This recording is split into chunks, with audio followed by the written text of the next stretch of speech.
सहनावतु सहनौ भुनक्तु सह वीर्यं कर्वावहै तेजस्विनावधीतमस्तु मा विद्विषावहै। ओम शांति शांति शांति। हरि ओम। तो अब भगवान आगे कहते हैं, श्रेय ही ज्ञानम अभ्यासात् ज्ञानात् ध्यानम विशिष्यते ध्यानात् कर्म फल त्यागः त्यागात् शांति अनंतरम। तो भगवान बताते हैं कि जैसे हम कोई काम करते हैं और उस काम को करने का कारण नहीं मालूम, हमको ये नहीं पता कि हम क्यों कर रहे हैं, उस कार्य से क्या लाभ या क्या फल मिलने वाला है, क्या होने वाला है, अगर हमको नहीं पता तो उससे उत्कृष्ट, उससे अच्छा क्या है? ज्ञान श्रेष्ठ है। ज्ञान किस बात का? ये जानना कि क्या कर रहे हैं और क्यों कर रहे हैं। और ज्ञान इस प्रकार से किया हुआ काम अच्छा माना जाता है। और भगवान ये कहते हैं कि ज्ञान से अच्छा परमेश्वर का ध्यान श्रेष्ठ है। ध्यानार्थ, और ध्यान से श्रेष्ठ है कर्म फल का त्याग करना, क्योंकि कर्मों के फल का त्याग करने से सबको से ही शांति मिलती है। तो शांति की ऐसी क्या आवश्यकता है, क्या जरूरत है हमको, क्यों शांति के पीछे पड़े हम लोग? शांति मर्म को ना जान कर के अभ्यास से ज्ञान श्रेष्ठ है, ज्ञान से परमेश्वर का ध्यान, ध्यान से फल का त्याग और फल के त्याग से परम शांति। तो ये सीढ़ी है, एक के बाद एक चीजें मिलती आती। कैसे मिलती आती? तो हमें शांति क्यों चाहिए? शांति इसलिए चाहिए क्योंकि शांति दो कारण चाहिए। एक तो शांति नहीं होती तो इसका मतलब क्या? अशांति है। अशांति का क्या मतलब है?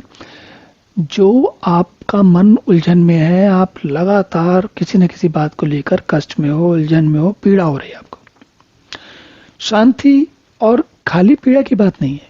मान लीजिए शारीरिक पीड़ा ना भी हो, या यदि मानसिक पीड़ा है या मानसिक अशांति है, जैसे कि आप कभी कभी क्या होता है कि हम कोई समस्या नहीं, कोई काम, कोई असुविधा नहीं, कोई कष्ट नहीं है, लेकिन अपने काम में बहुत जोर से लगे हुए हैं, तो क्या थकान नहीं होती? नहीं, थकान होती है। और वो जब काम पूरा हो जाता है या खत्म हो जाता है, रुक जाता है, तब वो थकान पता चलती है।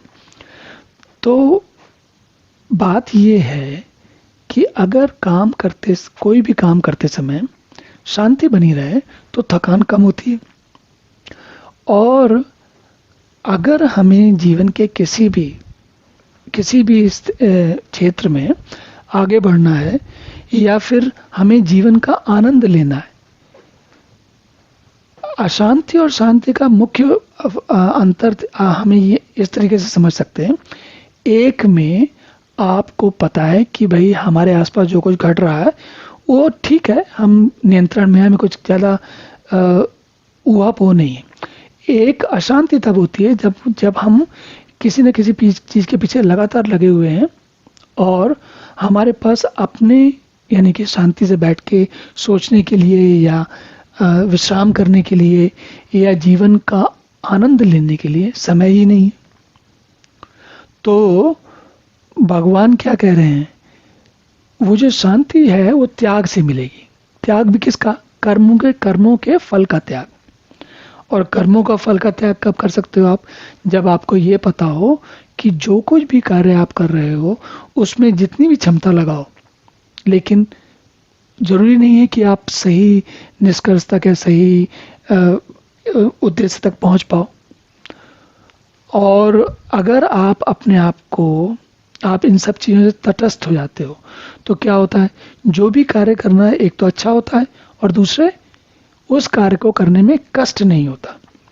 तो भगवान को जानने की जो चेष्टा होती है, अगर आपका जीवन कष्टों में उलझा हुआ है तो भगवान के बारे में स्मरण नहीं आता, याद नहीं आता, या आता भी है तो आर्त भाव में आता है कि किसी प्रकार हमारा समस्याओं से छुटकारा हो। भगवान उस प्रकार के छुटकारे की बात नहीं कर रहे हैं। भगवान कह रहे हैं जब आप सुख और आनंद की स्थिति में हो। और उसके लिए कब होता है? वो कैसे होता है? वो कर्मों के फल के त्याग से होता है। चलिए अब अगला श्लोक देखते हैं।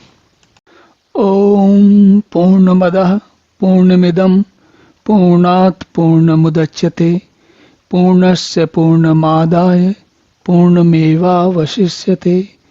ओम शांति शांति शांति।